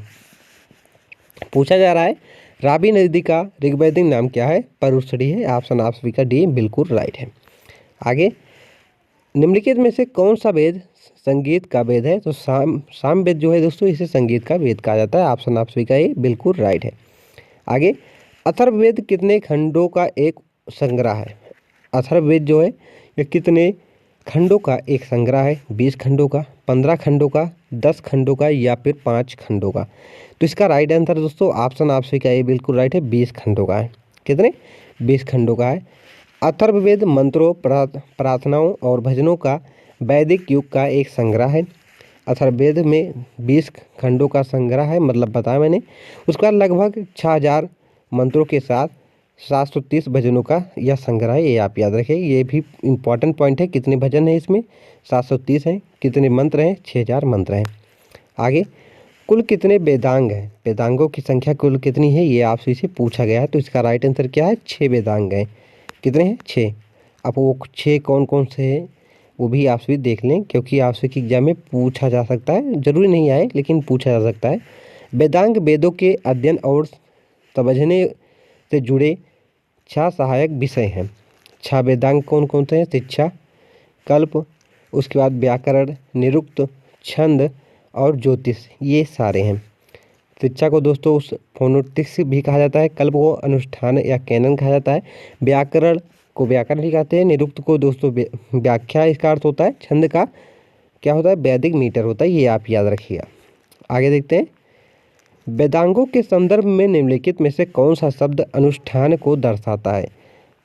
वेदांगों के संदर्भ में निम्नलिखित में से कौन सा शब्द वेद जो है अनुष्ठान को दर्शाता है? तो कल्प जो है यह दर्शाता है। ऑप्शन आप सभी का सी बिल्कुल राइट है।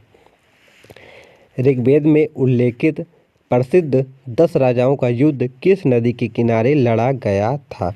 तो परुशरी। ऑप्शन आप सभी का ए बिल्कुल राइट है। 10 राज युद्ध जिसका उल्लेख ऋग्वेद के 7वें मंडल में मिलता है। इस युद्ध में एक और कबीला और उनका मित्र पक्ष जो है समुदाय था, दूसरी ओर भारत नामक समुदाय था। यह लड़ाई परुषी नदी पर लड़ी गई थी और इसमें भारत के राजा सुदास की जीत हुई थी, ये आप याद रखें। नेक्स्ट, एक व्यक्ति का वैदिक दृष्टिकोण और समाज के साथ उसका संबंध जीवन के 4 लक्ष्यों से निर्धारित होता है। निम्नलिखित में से वो लक्ष्य कौन से हैं, ये आपसे मतलब वो लक्ष्य कौन सा नहीं है, ये आपसे से पूछा जा रहा है। जो 4 लक्ष्य होते हैं वो इनमें से कौन सा नहीं है, आपसे से पूछा गया है। सिद्धि, अर्थ, मोक्ष, धर्म। तो इसका राइट आंसर क्या है? ऑप्शन आप सभी का ए बिल्कुल राइट है। सिद्धि जो है या नहीं है, बाकी अर्थ, मोक्ष, धर्म ये है। आगे देखते हैं। वैदिक काल में 8 प्रकार के विवाह होते थे, उनमें से कौन सा विवाह प्रेम विवाह है? ये इंपॉर्टेंट क्वेश्चन है दोस्तों, आपसे कि एग्जाम में पूछा जा सकता है कि वैदिक काल में कुल कितने प्रकार के विवाह होते थे, तो आप बताएंगे 8। उसके बाद यहाँ पर पूछा गया है कि प्रेम विवाह कौन सा था, जिस मतलब प्रेम विवाह को उस समय क्या कहते थे, तो गंधर्व विवाह कहते थे। ऑप्शन आपसे का भी बिल्कुल राइट है। नेक्स्ट, आर्य शब्द किस शब्द से इंगित करता है? आर्य शब्द जो है या किस शब्द को इंगित करता है? तो इसका राइट आंसर क्या? आर्य का क्या अर्थ होता है? श्रेष्ठ वंश को। नेक्स्ट, आर्यों को एक जाति कहने वाला पहला यूरोपियन कौन था? आर्यों को एक जाति कहने वाला पहला यूरोपियन कौन था? तो इसका राइट आंसर क्या है? Max Muller. ऑप्शन आप स्वीकार सी बिल्कुल राइट है। नेक्स्ट क्वेश्चन, आर्यन जनजातियों की प्राचीनतम बस्ती कहाँ है? आर्यन जनजातियों की प्राचीनतम बस्ती कहाँ है? उत्तर प्रदेश में, बंगाल में, सप्त सिंधु में या फिर दिल्ली में? तो राइट आंसर क्या है? सप्त सिंधु में। नेक्स्ट, आर्य ग्रंथों की भाषा कौन सी थी? जो आर्य थे उनकी भाषा कौन सी थी? तो संस्कृत थी। ऑप्शन आप सभी का बी डी बिल्कुल राइट है। नेक्स्ट, पुराणों के अनुसार भगवान विष्णु ने पृथ्वी को बचाने के लिए किस रूप को धारण किया था जो पानी में डूब गई थी? पृथ्वी जो है पानी में डूब गई थी, इसे बचाने के लिए भगवान विष्णु ने कौन सा रूप लिया था? तो इसका राइट आंसर क्या है? एक ब्राह। ऑप्शन आप सही का सी बिल्कुल राइट है। चलिए आगे देखते हैं। ब्राह अवतार भगवान विष्णु के 10वें अवतारों में से तीसरा है, ये भी आपसे से पूछा जा सकता है। हिंदू प्रतिमा के अनुसार सूअर बलिदान के सभी पहलुओं का एक प्रतीक है, ये आप याद रखें। नेक्स्ट, राज्याभिषेक समारोह का विवरण निम्नलिखित में से किस में किया गया है? राज अभिषेक समारोह का विवरण निम्नलिखित में से किस में किया गया है? तो इसका राइट आंसर क्या है? एतरोए ब्राह्मण में। ऑप्शन आप सभी का सी बिल्कुल राइट है। नेक्स्ट देखते हैं, निम्न में से कौन सा एक वैदिक ऋग्वेद में स्त्रियों के विषय से सही नहीं है? आपसे इसे पूछा जा रहा है निम्नलिखित में से कौन एक ऋग्वेद में स्त्रियों के विषय से सही नहीं है? वे सभा की कार्यवाही में भाग लेती थी, सही है। वे यज्ञ का अनुष्ठान करती थी, वे युद्धों में सक्रिय भाग लेती थी, उनका विवाह यौन आरंभ से पूर्व हो जाता था। तो इसमें से कौन सा नहीं सही है, ये आपसे से पूछा जा रहा है। तो इसका राइट आंसर ऑप्शन दोस्तों डी बिल्कुल राइट है। उनका विवाह यौन आरंभ से पूर्व हो जाता था, मतलब पहले हो जाता था, ये गलत है, बाकी सारे बातें सही है। आगे देखते हैं, निम्नलिखित में से कौन सा वर्ण धर्म सूत्र और धर्मशास्त्रों द्वारा निर्धारित नियमों के अनुसार प्राचीन भारत में लोगों की रक्षा करने और न्याय के प्रशासन के लिए जिम्मेदार था? आपसे इसे फिर से एक बार क्वेश्चन देख लें, आप सभी को मैं बता रहा हूँ। जो निम्नलिखित में से कौन सा वर्ण धर्म सूत्रों और धर्मशास्त्रों द्वारा निर्धारित नियमों के अनुसार प्राचीन भारत में लोगों की रक्षा करने और न्याय के प्रशासन के लिए जिम्मेदार था?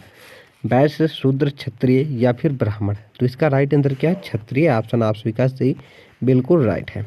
नेक्स्ट, निम्न में से कौन सा ग्रंथ कश्मीर के राजाओं के बारे में विस्तृत विवरण देता है? तो राइट आंसर क्या है? राजतरंगिणी। कल्हड़ किसने लिखा है? कल्हड़ ने लिखा है, ये आप याद रखें। देखिए यहाँ पर जो है इसके बारे में इंपॉर्टेंट पॉइंट जो है इसे भी आप भी देख लें। राजतरंगी उत्तर पश्चिम भारतीय उपमहाद्वीपों विशेष रूप से कश्मीर के राजाओं का एक पौराणिक और ऐतिहासिक इतिहास है। यह संस्कृत में कश्मीरी इतिहासकार कल्हड़ द्वारा 12वीं शताब्दी में लिखा गया था। चलिए आगे देखते हैं। कौटिल्य ने संस्कृत में शासन काल, आर्थिक नीति तथा सैन्य रणनीति पर आधारित कौन सा एक प्राचीन ग्रंथ लिखा था? तो इसका राइट आंसर क्या है? अर्थशास्त्र ऑप्शन आपसी का डी बिल्कुल राइट है। अर्थशास्त्र संस्कृत में लिखा गया एक प्राचीन भारतीय ग्रंथ है जो राज्यकाल, आर्थिक नीति और सैन्य रणनीति पर आधारित है।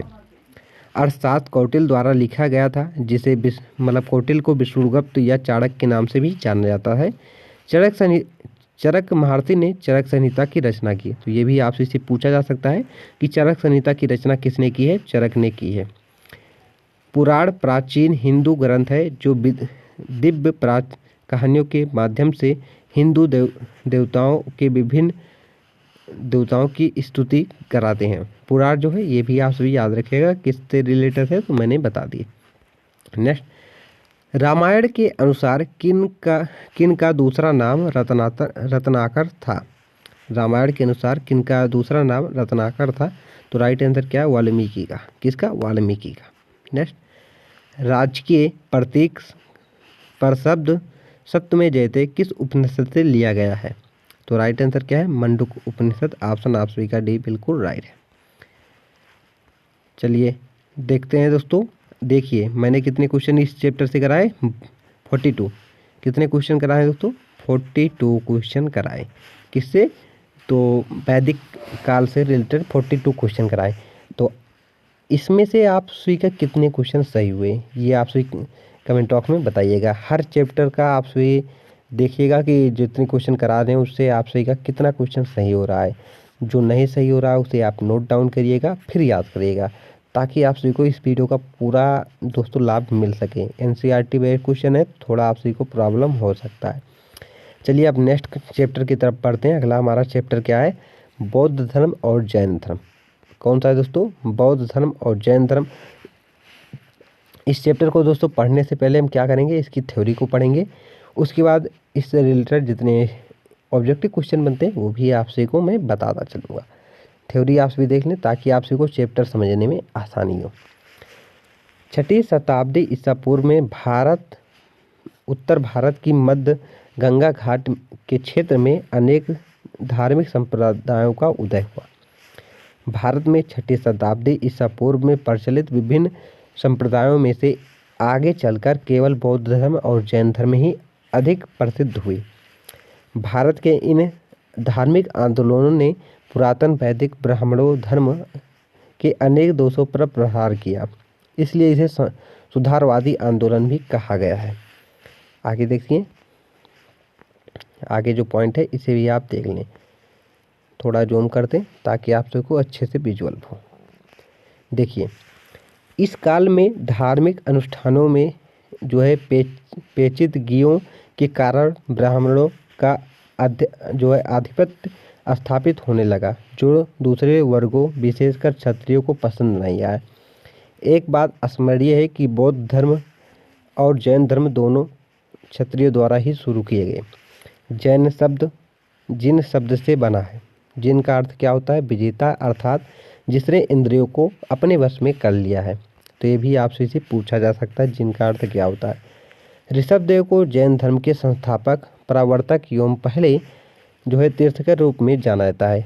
पारसनाथ जैन धर्म के 23वें एवं प्रथम ऐतिहासिक तीर्थकर थे। जैन धर्म को सुनियोजित और सुव्यवस्थित कर उसके ज्ञान एवं दर्शन के तत्व के वास्तविक परिवर्तन का श्रेय पारसनाथ को ही जाता है। महावीर स्वामी जैन धर्म के 24वें एवं अंतिम तीर्थकर थे। इन्हें जैन धर्म का वास्तविक संस्थापक माना जाता है। तो यहाँ से 2 क्वेश्चन बनेंगे कि जैन जो है महावीर स्वामी जैन धर्म के किस नंबर के जो है तीर्थकर थे? तो 24। इन्हें क्या कहा जाता है? इन्हें वास्तविक संस्थापक कहा जाता है, ये आप याद रखें। इनका जन्म कब हुआ था ये भी आपसे इसे पूछा जा सकता है, तो ये सारे पॉइंट आप याद रखिए। महावीर स्वामी का जन्म जो है 540 ईसा पूर्व में बिहार राज्य के वैशाली जिला में स्थित कुंडल ग्राम में हुआ था। जैन धर्म के अन्य तत्व जो हैं इन्होंने दिया था। जैन मतानुयायी कीर्ति एवं युद्ध के विरोधी थे। मतलब जो जैन धर्म को मानते थे वो कीर्ति एवं युद्ध के विरोधी थे, क्योंकि इससे जीवों की हिंसा होती है। ये कीर्ति भी नहीं करते थे, ये सोचते थे कि इससे जीवों से हिंसा होती है। वाणिज्य व्यापार को इसलिए महत्व दिया जाता था क्योंकि इसमें हिंसा की संभावना नहीं रहती है। जैन जो है मत जो जैन धर्म को मानते थे उन्हें आम बोल चाल में कौन सी भाषा प्रयोग करते थे, तो प्राकृत भाषा प्रयोग करते थे। आगे देखते हैं, जैन धर्म के धार्मिक ग्रंथ अर्धमगधी भाषा में लिखेगी। ये भी आपसे से पूछा जाएगा कि जैन धर्म के जो ग्रंथ है वो किस में लिखेंगे, अर्धमगधी में। लेकिन आम बोलचाल में जैन धर्म के अनुयायी किस भाषा में बात करते थे, तो प्राकृत में करते थे। लेकिन लिखे किस में के ग्रंथ, अर्धमगधी में। बाद में अर्धमगधी से अपभ्रंश का विकास हुआ। जैन धर्म का महत्वपूर्ण ग्रंथ जो है कल्पसूत्र संस्कृत में लिखा गया है, ये आप याद रखिएगा। कल्पसूत्र किस भाषा में लिखा गया, तो संस्कृत भाषा में लिखा गया है। जन्म धर्म के प्रधान केंद्र के रूप में मथुरा एवं उज्जैन का उल्लेख मिलता है। जैन मान्यता के अनुसार जो है नारी को भी आध्यात्मिक क्षमता के विकास द्वारा जो है निर्वाण प्राप्त करने का अधिकार प्राप्त हुआ। तो ये जो इससे थ्योरी थे जैन धर्म से रिलेटेड मैंने बता दी। अब चलिए इसके क्वेश्चन को करते हैं। अब आप सभी को क्वेश्चन करने में आसानी होगा। क्वेश्चन पहला क्या है, यहाँ पर देखिए, जैन धर्म के संस्थापक कौन थे, तो राइट आंसर क्या है, पारसनाथ। कौन थे, पारसनाथ। सही। तो जैन धर्म के संस्थापक ऋषभदेव हैं। कौन है, ऋषभदेव हैं। चलिए आगे देखते हैं, जैन धर्म में पूर्ण ज्ञान के लिए क्या शब्द है, मतलब जैन धर्म में जब पूर्ण ज्ञान प्राप्त हो जाता है उसके लिए क्या शब्द है, ये आप सभी से पूछा जा रहा है। तो केवल, क्या, केवल। ऑप्शन आप सभी का सी बिल्कुल राइट है। तीर्थकर शब्द किस धर्म से संबंधित है, तो जैन धर्म से। ऑप्शन आप सभी का डी बिल्कुल राइट है। सिंपल क्वेश्चन आप कर लेंगे अगर थ्योरी अच्छे से देखे होंगे। जैन धर्म का पहला तीर्थकर किसे माना जाता है, तो राइट आंसर क्या है, ऋषभदेव को। ऑप्शन आप सभी का सी बिल्कुल राइट है। नेक्स्ट, उस पवित्र शहर का नाम बताइए जिसे प्रथम एवं चतुर्थ जैन तीर्थकों का जन्म स्थान माना जाता है। तो वह पवित्र स्थान कौन सा है, अयोध्या। कौन सा, अयोध्या, ये आप याद रखें। नेक्स्ट, निम्नलिखित स्थानों में से मुख्यतः किससे जैन धर्म पारसनाथ संबंधित हैं। पारसनाथ से संबंधित कौन सा स्थान है, ये आपसे से पूछा जा रहा है। तो राइट आंसर क्या है, वाराणसी। ऑप्शन आप सभी का ये बिल्कुल राइट है। निम्नलिखित में से कौन सा स्थल पारसनाथ से संबंध होने के कारण जैन सिद्ध क्षेत्र माना जाता है। देखिए, चंपा, पावा, सम्मेद शिखर, या फिर दोस्तों क्या है, उज्जैन। तो राइट आंसर क्या है, सम्मेद शिखर। ऑप्शन आप सभी का सी बिल्कुल राइट है। चलिए आगे देखते हैं, प्रथम जैन सभा की अध्यक्षता किसने की थी। प्रथम जैन सभा की अध्यक्षता किसने की थी, तो स्थूलभद्र ने। किसने, स्थूलभद्र ने। भगवान महावीर का जन्म निम्न में से किस राज्य में हुआ था। महाराष्ट्र में, कर्नाटक में, बिहार में, या फिर दोस्तों गुजरात में। तो अगर आप सभी ने अच्छे से देखा हो तो कहाँ, बिहार में हुआ था। चलिए आगे देखिए, महावीर स्वामी का जन्म कहाँ हुआ था, बिहार में कहाँ हुआ था, तो कुंडल ग्राम में। देखिए यहाँ पर उनके बारे में और एक्स्ट्रा जानकारी है, इसे भी आप सभी देख लें। जैन परंपरा में यह माना जाता है कि महावीर का जन्म जो है 6वीं शताब्दी ईसा पूर्व के शुरुआती भाग में वर्तमान बिहार में एक शाही क्षत्रिय जैन परिवार में हुआ था। नेक्स्ट, महावीर स्वामी का मूल नाम क्या था। महावीर स्वामी का मूल नाम क्या था, तो वर्धमान था। क्या था दोस्तों, वर्धमान था। नेक्स्ट, भगवान महावीर की माता कौन थी, ये आपसे से पूछा जा रहा है। तो त्रिशला जो है इनकी माता थी। नेक्स्ट, कितने वर्ष की आयु में महावीर ने घर छोड़ दिया और वन में रहने लगे। तो राइट आंसर 30 वर्ष की आयु में। कितने, 30 वर्ष की आयु में। ऑप्शन आप सभी का डी बिल्कुल राइट है। देखिए यहाँ पर इनके बारे में एक्स्ट्रा फैक्ट है, इसे आप देख लें तो अच्छे से आप सभी को याद हो जाएगा। वर्धमान महावीर 540 से 568 ईसा पूर्व इनका जो है टाइम पीरियड रहा है। जैन धर्म के अंतिम तीर्थकर थे। 30 वर्ष की आयु में इन्होंने अपना घर त्याग दिया और एक भटकते हुए तपस्वी बन गए। उन्होंने 42 वर्ष की आयु में जो है दोस्तों त्रिम्भिक ग्राम में साल वृक्ष के नीचे केवल मन ज्ञान प्राप्त किया। उन्होंने 30 वर्ष तक अपनी दीक्षाओं का प्रचार किया और 72 वर्ष की आयु में पावा राजगिरी के पास में उनकी मृत्यु हो गई। ये आप याद रखें। चलिए आगे देखते हैं, भगवान महावीर का प्रथम शिष्य कौन था। तो कौन था दोस्तों, जमाली। कौन था, ऑप्शन आप सभी का ए बिल्कुल राइट है, जमाली था। चलिए आगे देखते हैं, जैन दर्शन के अनुसार जिन शब्द जिन शब्द का अर्थ क्या होता है? तो राइट आंसर क्या है दोस्तों? जिन का अर्थ क्या होता है? भगवान, बंधनों से मुक्त, विजेता। तो राइट आंसर क्या है? विजेता। ऑप्शन आप सी का सी बिल्कुल राइट है, विजेता होता है। देखिए इसके बारे में एक्स्ट्रा जानकारी यहाँ पर दिया गया है। जिन जो जैन धर्म के अनुसार आत्म अनुशासन के माध्यम से अस्थायी और भौतिक अस्तित्व पर विजय प्राप्त कर चुके हुए उन्हें कहा जाता है, और आनंद की एक उत्कट और बाहरी स्थिति प्राप्त कर चुके हैं, जो तीर्थकर के रूप में सम्मानित होते हैं उन्हें। आपसे इतनी थ्योरी मत याद रखिएगा। कुल मिलाकर जिन क्या है? तो जिसने दोस्तों अपने इंद्रियों पर विजय प्राप्त कर लिया हो उसे कहते हैं। आगे देखते हैं। महावीर स्वामी को किस नदी के तट पर ज्ञानोदय मतलब ज्ञान की प्राप्त हुई थी? देखिए स्वर्ण सिकता है, या फिर पालासनी है, या फिर गंगा, या ऋजुपाल का। तो राइट आंसर क्या है? ऋजुपाल का। नेक्स्ट, जैन धर्म का आधारभूत बिंदु क्या है? जैन धर्म का आधारभूत बिंदु क्या है? तो अहिंसा जो है ये है। ऑप्शन आप सी का सी बिल्कुल राइट है। अणुवस्त्र शब्द किस धर्म से जुड़ा है? अणुवस्त्र शब्द किस धर्म से जुड़ा है? तो राइट आंसर क्या है? जैन धर्म से। ऑप्शन आप सी का ए बिल्कुल राइट है। आगे देखते हैं। जैन दर्शन के अनुसार सृष्टि की रचना, पालन पोषण मतलब किसने किया है, किसके हिसाब से हुआ है, ये आपसे थे यहाँ पर पूछा गया है।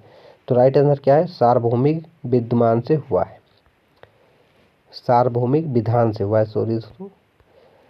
समाधि मरण किस दर्शन से संबंधित है? समाधि मरण किस दर्शन से संबंधित है? जैन धर्म से संबंधित है। ऑप्शन आपसे का बी बिल्कुल राइट है। स्यादवाद किससे संबंधित है? तो राइट आंसर क्या है? जैन धर्म से संबंधित है। जैन के बारे में बता रहे हैं। तो कौन सा दर्शन त्रिरत्न को मानता है? कौन सा दर्शन त्रिरत्न को मानता है? तो जैन दर्शन मानता है। ऑप्शन आपसे का डी बिल्कुल राइट है। जैन साहित्य को क्या कहा जाता है? जैन साहित्य को क्या कहा जाता है? तो आगम कहा जाता है। क्या? आगम। ऑप्शन आपसे का ये बिल्कुल राइट है। नेक्स्ट, प्रारंभिक जैन साहित्य निम्नलिखित में से किस भाषा में लिखे गए थे? प्रारंभिक जो जैन साहित्य किस में लिखे गए? अधमगधी। ऑप्शन आपसे का ये बिल्कुल राइट है। भगवान महावीर ने मोक्ष कहाँ पर प्राप्त की थी? तो पावापुरी। ऑप्शन आपसे का डी बिल्कुल राइट है। नेक्स्ट, भगवान महावीर ने पावापुरी में मोक्ष मतलब प्राप्त किया। पावापुरी या पावा विहार राज्य के नालंदा जिले में स्थित है। इसे अप्पापुरी भी कहा जाता है, जिसका अर्थ होता है पाप रहित नगर। नेक्स्ट, किस जैन सभा में अंतिम रूप से श्वेतांबर आगम का जो है संपादन हुआ? तो राइट आंसर क्या है? पाटलिपुत्र में। ऑप्शन आपसे का डी बिल्कुल राइट है। चापनीय किसका एक संप्रदाय था? बौद्ध धर्म का, जैन धर्म का, शैव धर्म का, या फिर वैष्णव धर्म का? तो राइट आंसर क्या है? जैन धर्म का। नेक्स्ट, प्रथम जैन महासभा का आयोजन कहाँ हुआ था? प्रथम जैन सभा का आयोजन कहाँ पर हुआ था? तो राइट आंसर क्या है? पाटलिपुत्र में। ऑप्शन आपसे का ये बिल्कुल राइट है। द्वितीय जैन सभा का आयोजन कहाँ हुआ था? तो वाराणसी में हुआ था, या फिर पावापुरी में, वल्लभी में, या पाटलिपुत्र में? तो राइट आंसर क्या है? वल्लभी में हुआ था। ऑप्शन आपसी का सी बिल्कुल राइट है। नेक्स्ट, महावीर जिन्हें पाली साहित्य में निबद्ध बात के नाम से जाना जाता है, ने किस धर्म की स्थापना की थी? तो राइट आंसर क्या है? जैन धर्म की। इन्हें जैन धर्म का वास्तविक संस्थापक माना जाता था, इसलिए ऐसा क्वेश्चन आया है। निम्न में से कौन एक जैन ग्रंथ है जिसमें जैन तीर्थकों विशेष रूप से पारसनाथ और महावीर की आत्मकथाएं हैं? तो कौन सा है दोस्तों? कल्पसूत्र है। ऑप्शन आपसे का डी बिल्कुल राइट है। निम्नलिखित में से कौन एक जैन तीर्थकर नहीं है? यहाँ पर आपसे से पूछा जा रहा है कौन एक जैन तीर्थकर नहीं है। तो राइट आंसर क्या? ऑप्शन बी बिल्कुल राइट है। नाथ मुनि जो है ये नहीं है। तो दोस्तों ये क्या थे? ये आपसे जैन धर्म से संबंधित जो क्वेश्चन थे वो सारे थे। अब चलिए देखते हैं जो गौतम बुद्ध ने जो बौद्ध धर्म की स्थापना की थी उससे रिलेटेड जो क्वेश्चन है उन्हें आपसे ही अब देखते हैं। चलिए, गौतम बुद्ध का जन्म कब हुआ था? ये आपसे से पूछा जा रहा है। तो 563 BC में। ऑप्शन आपसे का ए बिल्कुल राइट है। गौतम बुद्ध का जन्म लुम्बिनी में इक्ष्वाकु वंशीय क्षत्रिय शाक्य कुल के राजा शुद्धोधन के घर में हुआ था। नेक्स्ट, गौतम बुद्ध का जन्म कहाँ पर हुआ था? तो लुम्बिनी वन में। ऑप्शन आपसे का बी बिल्कुल राइट है। लुम्बिनी में हुआ था। गौतम बुद्ध के जन्म का स्थान दक्षिणी नेपाल के तराई मैदानों में स्थित लुम्बिनी के नाम से जाने वाला एक उपवन में हुआ था। नेक्स्ट, इनमें से कौन बुद्ध की धात्री या मौसी थी? इनमें से कौन बुद्ध की धात्री या मौसी थी? पूड़ा या फिर दोस्तों गज लक्ष्मी या महामाया या प्रजापति गौतमी? तो राइट आंसर क्या है? प्रजापति गौतमी जो थी इनकी मौसी थी। इनकी संग माता जो महामाया थी, इनका निधन हो गया था इनके जन्म के कुछ ही दिन बाद, जिसके बाद इनके पिता ने इनके पालन पोषण के लिए इनकी मौसी से शादी कर ली थी, जिनका नाम महा प्रजापति गौतमी थी। नेक्स्ट देखिए, यहाँ पर ये सारे पॉइंट बताए गए जो मैंने बताए। महामाया गौतम बुद्ध की माता थी और महाप्रजापति गौतमी जो है क्या थी? इनकी बहन थी, इनकी मौसी बन गई थी, मतलब महामाया की बहन थी और इनकी मौसी थी। बुद्ध की मौसी होने के कारण महाप्रजापति ने उन्हें गोद लिया और उनकी बहन महामाया की मृत्यु के बाद उनका पालन पोषण किया। ये सारी पॉइंट मैंने पहले ही बता दी। गौतम बुद्ध की माँ किस वंश से संबंधित थी? ये आपसे से पूछा जा रहा है। तो शाक्य वंश से, तो कौलिंग वंश से, शाक्य वंश से तो ये थे। चलिए आगे देखते हैं, नेक्स्ट क्वेश्चन देखते हैं। निम्नलिखित में से किस स्थान पर भगवान बुद्ध को ज्ञान की प्राप्ति हुई थी? कहाँ पर हुई थी? तो बोध गया में इन्हें ज्ञान की प्राप्ति हुई थी, ये आप याद रखिएगा। चलिए आगे देखते हैं। यहाँ पर देखिए पॉइंट लिखे गए हैं। भगवान बुद्ध को बोध गया में ज्ञान की प्राप्ति हुई थी। बुद्ध ने वैशाली में अपना अंतिम उपदेश दिया और यहाँ अपने निर्वाण की घोषणा की। गौतम बुद्ध ने सारनाथ में अपना पहला उपदेश दिया था। महावीर और बुद्ध दोनों राजगिरी में अपनी आस्था की शिक्षा दी थी। आगे देखते हैं। प्रथम बौद्ध संगति को किसके द्वारा संरक्षण दिया गया था? मतलब प्रथम जो बौद्ध संगति हुई थी किसके शासनकाल में हुई थी? तो राइट आंसर क्या है? अजातशत्रु। ऑप्शन आपसे क्या है? ए बिल्कुल, तो बी बिल्कुल राइट है। देखिए यहाँ पर बताया गया है प्रथम बौद्ध संगति को अजातशत्रु का संरक्षण प्राप्त हुआ था और वह मगध के हर्यक वंश का संस्थापक था। हर्यक वंश का दोस्तों जो था इसे प्रीतहंता वंश के नाम से भी जाना जाता है। वह राजा बिंबिसार के पुत्र थे और महावीर स्वामी और गौतम बुद्ध दोनों के समकालीन थे। नेक्स्ट, निम्न में से चेठिया गिरी बिहार सांची में मनाया जाने वाला किस धर्म का एक त्यौहार है? तो राइट आंसर क्या है? बौद्ध धर्म से संबंधित यह त्यौहार है, ये आप याद रखें। ये सारे पॉइंट इंपॉर्टेंट नहीं, कोई मतलब नहीं। निम्न में से कौन सा बुद्ध का दूसरा नाम है? बुद्ध का दूसरा नाम क्या है? ये आपसे से पूछा जाता है। सिद्धार्थ था, बचपन का नाम था इनके। बुद्ध के जीवन की किस घटना को महानभिनिष्क्रमण के रूप में जाना जाता है? उनका महापरिनिर्वाण हुआ था, उनका जन्म हुआ था, उनका गृह त्याग हुआ था, यह उनका प्रबोधन हुआ था। तो उनका जो गृह त्याग होता है इसे कहते हैं। ऑप्शन आपसे का सी बिल्कुल राइट है। नेक्स्ट, गौतम बुद्ध किस वंश से संबंधित थे? तो आपसे ने अभी देखा किससे थे? शाक्य वंश से संबंधित थे। किससे? शाक्य।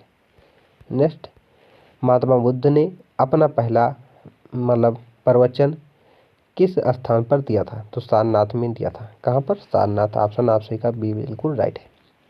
नेक्स्ट, सबसे पहले बौद्ध ग्रंथ किस भाषा में लिखे गए थे? बौद्ध ग्रंथ जो है सबसे पहले किस भाषा में लिखे गए थे? तो राइट आंसर क्या है? पाली भाषा में। किसमें? पाली भाषा में लिखे गए थे। निम्नलिखित में से कौन सा मौर्य शासक बौद्ध धर्म का अनुयायी था? तो चंद्रगुप्त मौर्य जो थे तो दोस्तों वो थे। कौन थे? चंद्रगुप्त मौर्य। चलिए आगे देखते हैं। निम्नलिखित में से कौन सा शब्द बौद्ध स्तूपों की स्थापना कला से जुड़ा हुआ है? तो राइट आंसर क्या है? ऑप्शन आप स्वीकार डी बिल्कुल राइट है, हर्मिका। कौन है? हर्मिका। नेक्स्ट, निम्नलिखित में से कौन सा अशोक का अभिलेख इस परंपरा की पुष्टि करता है कि गौतम बुद्ध का जन्म लुम्बिनी में हुआ था? तो इसका राइट आंसर क्या है? ऑप्शन आप स्वीकार दोस्तों डी बिल्कुल राइट है, रुक्मिणी देई स्तंभ अभिलेख जो है इस बात की पुष्टि करता है। नेक्स्ट क्वेश्चन, अगला क्वेश्चन हमारा क्या है? अशोक के शासन काल की प्रमुख घटनाओं में से एक 250 ईसा पूर्व में राजधानी पाटलिपुत्र में कौन सी बौद्ध संघ परिषद का आयोजन किया गया था? अशोक के शासनकाल में कौन सी हुई थी? ये आपसे से पूछा जा रहा है। तो तीसरी हुई थी। ऑप्शन आप स्वीकार से बिल्कुल राइट है। नेक्स्ट, तीसरी बौद्ध परिषद किस शहर में आयोजित हुई थी? तीसरी कहाँ पर हुई थी? तो राइट आंसर क्या है? पाटलिपुत्र। कौन से दोस्तों, ऑप्शन आप सभी का सी बिल्कुल राइट है, पाटलिपुत्र में हुआ थी। देखिए जो चारों हुई थी उसके बारे में बता दे रहे हैं यहाँ पर, क्योंकि इंपॉर्टेंट है, यहाँ से आप सभी के एग्जाम में क्वेश्चन पूछा जाता है। प्रथम जो है उस समय राजा कौन थे, तो अजातशत्रु थे। कहाँ पर हुआ था, राजगिरी में हुआ था। अध्यक्ष कौन थे, महाकश्यप इसके अध्यक्ष थे। कब हुए थे, तो 483 ईसा पूर्व में हुई थी। दूसरी पौध संगति जो है दोस्तों कहाँ पर हुई थी, वैशाली में हुई थी। उस समय के राजा कालशोक थे और इसके अध्यक्ष कौन थे, तो सब कामी इसके अध्यक्ष थे। 383 BC में हुआ था। तीसरी बौद्ध समिति पाटलिपुत्र में हुई थी, राजा अशोक थे, इसके अध्यक्ष जो है मोगली पुट्टा थे। 250 ईसा पूर्व में हुई थी। कहीं कहीं पर दोस्तों क्या मिलता है, 247 भी मिलता है। उसके बाद चौथी जो है कुंडलवन में हुई थी, राजा कनिष्क के। उसके बाद अध्यक्ष इसके कौन थे, वो सुमित्र थे। उपाध्यक्ष कौन थे, अश्वघोष थे, ये आप याद रखें। नेक्स्ट, कौन सा स्थान गौतम बुद्ध से संबंधित नहीं है, इनमें से कौन सा स्थान गौतम बुद्ध से संबंधित है, तो पावापुरी नहीं है। यहाँ पर महावीर स्वामी की मृत्यु हुई थी। बाकी ये तीनों पॉइंट जो है गौतम बुद्ध से संबंधित है। नेक्स्ट देखिए अगला क्वेश्चन, निम्नलिखित में से कौन सा बौद्ध स्थल उत्तर प्रदेश में स्थित है। यहाँ पर पूछा जा रहा है कौन सा स्थल उत्तर प्रदेश में, सारनाथ जो है ये उत्तर प्रदेश में ही स्थित है। नेक्स्ट, उड़ीसा में जो है जोगड़ में कौन सा ऐतिहासिक स्थल स्थित है। देखिए गुप्त वंश का शहरी अर्धवृत्ताकार जो है ये अशोक का अभिलेख कौन सा है, तो इसका राइट आंसर क्या है, अशोक के जो है अभिलेख ये स्थित है। आगे क्वेश्चन देखते हैं, गौतम बुद्ध द्वारा अपने धर्म में दीक्षित किया जाने वाला अंतिम व्यक्ति निम्नलिखित में से कौन सा था। तो सुभद्र जो थे ये अंतिम व्यक्ति थे, ये आप याद रखें। नेक्स्ट क्वेश्चन देखते हैं, किस धर्म के लिए बनाए गए नियमों को विनय पिटक नामक पुस्तक में लिखा गया है। तो महावीर द्वारा जो बौद्ध संघ थे इनके द्वारा। नेक्स्ट देखिए यहाँ पर इनके बारे में इंपॉर्टेंट पॉइंट है, बौद्ध संघ के लिए बनाए गए नियमों को विनय पिटक में लिखा गया है। त्रिपिटक को बुद्ध के वचनों का अभिलेख भी माना जाता है। विनय पिटक त्रिपिटक के 3 खंडों में सबसे पुराना और सबसे छोटा जो है पिटक है। विनय पिटक में भिक्षुओं और नन्नों को एक दूसरे के साथ और समाज के भीतर कैसा व्यवहार करना है ऐसे बताने वाले नियम जो है शामिल किए गए किसमें, विनय पिटक में। नेक्स्ट, अलार कलार कौन थे, तो अलार कलार कौन थे दोस्तों, गौतम बुद्ध के पहले गुरु थे, ये आप याद रखिएगा। ऑप्शन आप सी का डी बिल्कुल राइट है। किस की पालक माता महाप्रजापति गौतमी को भिक्षुनी के रूप में चुना गया था, तो इसका राइट आंसर क्या, बुद्ध के। ऑप्शन आप सी का बी बिल्कुल राइट है। नेक्स्ट, बुद्ध ने अपने जीवन की अंतिम वर्षा ऋतु कहाँ पर बिताई थी। बुद्ध ने अपने जीवन की अंतिम वर्षा ऋतु कहाँ पर बिताई थी, तो वैशाली में। ऑप्शन आप सी का बी बिल्कुल राइट है। नेक्स्ट, किसके शासनकाल में बुद्ध कौशाम्बी गए थे। किसके शासनकाल में बुद्ध कौशाम्बी गए थे, ये आपसे से पूछा जा रहा है। तो उदयन के समय, किसके, उदयन के। नेक्स्ट, गौतम बुद्ध ने किस स्थान पर निर्वाण प्राप्त किया था। आपसे पूछा जा रहा है कि गौतम बुद्ध ने किस स्थान पर निर्वाण प्राप्त किया था, तो कुशीनगर में। ऑप्शन आप सभी का ए बिल्कुल राइट है। निम्नलिखित में से किस एक राजा के अभिलेख से सूचना मिलती है कि शाक्य मुनि बुद्ध का जन्म लुम्बिनी में हुआ था, तो राइट आंसर क्या है, अशोक। ऑप्शन आप सभी का ए बिल्कुल राइट है। भगवान बुद्ध के महापरिनिर्वाण के बाद पहली बौद्ध संगति किस स्थान पर हुई थी, तो राइट आंसर क्या है, राजगिरी में। कहाँ पर, राजगिरी में हुई थी, ये आप याद रखिएगा। बुद्ध की मृत्यु किस वर्ष हुई थी, बुद्ध की मृत्यु किस वर्ष हुई थी, तो राइट आंसर क्या है, 483 ईसा पूर्व में हुई थी। नेक्स्ट, लायन कैपिटल का निर्माण बुद्ध के जीवन की किस ऐतिहासिक घटना की एक स्मृति में बनाया गया था। घर परित्याग में, ज्ञान प्राप्ति में, निधन में या पहले उपदेश में, तो राइट आंसर क्या है, पहले उपदेश में। देखिए इसके बारे में और इम्पोर्टेंट पॉइंट है, इसे भी आप सभी देख लें। पहला उपदेश भारत के राष्ट्रीय प्रतीक को अशोक की लायन कैपिटल से 26 जनवरी 1950 को सारनाथ में अपनाया गया था, जिस दिन भारत एक गणतंत्र राज्य बना था। लायन कैपिटल में 4 एशियाई शेर हैं जो शक्ति, साहस, गर्व और आत्मविश्वास का प्रतीक है।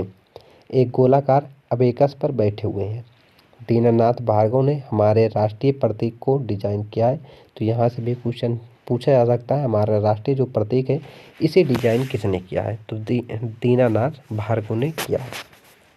चलिए आगे क्वेश्चन देखते हैं। 4 महान सत्यों की अवधारणा निम्नलिखित में से किस धर्म से संबंधित है? तो इसका राइट आंसर क्या है दोस्तों? बौद्ध धर्म से संबंधित है। ऑप्शन आप सी का डी बिल्कुल राइट है। और 4 जो है सत्य कौन कौन से हैं? दुख है, मतलब दुख, संसार में दुख है। समुदाय, मतलब दुख के कारण क्या है। निरोध, दुख के निवारण क्या है, इसके बारे में बताया गया है। मार्ग, निवारण के लिए अष्टांगिक जो मार्ग है इसे अपनाने की बात की गई है। तो 4 सत्य कौन से हैं? दुख, समुदाय, निरोध और मार्ग जो है ये 4 सत्य हैं। नेक्स्ट, निम्नलिखित में से किस स्थान पर भगवान बुद्ध ने 4 आर्य सत्यों का पहला उपदेश दिया था? तो राइट आंसर क्या है? सारनाथ में। कहाँ पर? सारनाथ में दिया था। चलिए आगे देखते हैं। बौद्ध धर्म के 4 आर्य सत्यों में कौन सा एक प्रतीत्य समुत्पाद के सिद्धांत की व्याख्या करता है? प्रथम, द्वितीय या चतुर्थ? तो राइट है द्वितीय। नेक्स्ट, बौद्ध धर्म में त्रिरत्न का क्या अभिप्राय है? बौद्ध धर्म में त्रिरत्न का क्या अभिप्राय है? तो राइट आंसर क्या है? ऑप्शन बी बिल्कुल राइट है, बुद्ध धम्म संघ। नेक्स्ट क्वेश्चन देखिए दोस्तों, यहाँ हमारा जो है जैन और बौद्ध धर्म से रिलेटेड जितने क्वेश्चन थे वो सारे हो गए। तो यहाँ पर मैंने कितने कराए देखिए, फिर 35, वहाँ पर कितने कराए थे दोस्तों? 42। तो ये दोनों कुछ मतलब मिलाकर आपसे के कितने सही हुए कमेंट बॉक्स में बताइएगा। आज के लिए दोस्तों इतना ही रखते हैं। आज पार्ट 1 में इतने ही क्वेश्चन करेंगे। अब पार्ट 2 में जितने हमारे चैप्टर अब बचे हैं, जैसे जैन धर्म बचा हुआ है और जितने भी क्वेश्चन बचे हैं, मौर्य वंश बचा है, वो सारे कुछ चैप्टर आप सभी को कराकर सारे क्वेश्चन कराए जाएंगे, ताकि आपसे का एक भी क्वेश्चन गलत ना हो। तो आप सभी को आज का वीडियो किस प्रकार लगा है, पार्ट 1 किस प्रकार लगा है, कमेंट बॉक्स में बताइएगा। अगर अच्छा आप सभी का रिस्पांस रहेगा तो पार्ट 2 भी जल्द से जल्द आ जाएगा। तो फ्रेंड्स अब चलिए मिलते हैं पार्ट 2 में, तब तक के लिए जय हिंद, वंदे मातरम।